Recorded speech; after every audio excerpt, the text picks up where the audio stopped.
एक छोटे से गांव में एक पुरानी हवेली खड़ी थी जिसे लोग सांसों की हवेली कहते थे।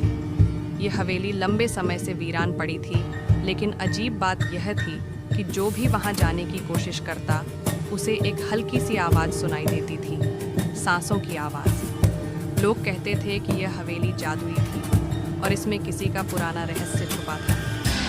एक दिन एक साहसी लड़का आकाश अपने दोस्तों से सुनकर हवेली में जाने का निश्चय करता है। वह जानता था कि इस हवेली के बारे में कई कहानियां हैं, लेकिन उसने कभी इन पर विश्वास नहीं किया था।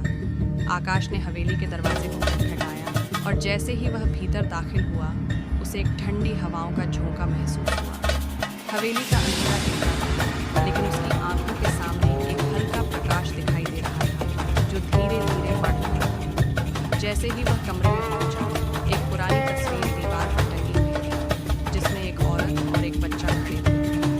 तस्वीर में औरत की आंखें अजीब सी चमक रही थीं। आकाश ने तस्वीर को ध्यान से देखा और महसूस किया कि औरत की आंखें उसे ही देख रही थीं। आकाश को अचानक एक आवाज़ सुनी, तुम कौन हो? वह चौंका और फिर आवाज़ आई, तुम वही हो जिसे हम खोज रहे थे। आकाश डर से हुए कमरे के कोने में खड़ा हो गया।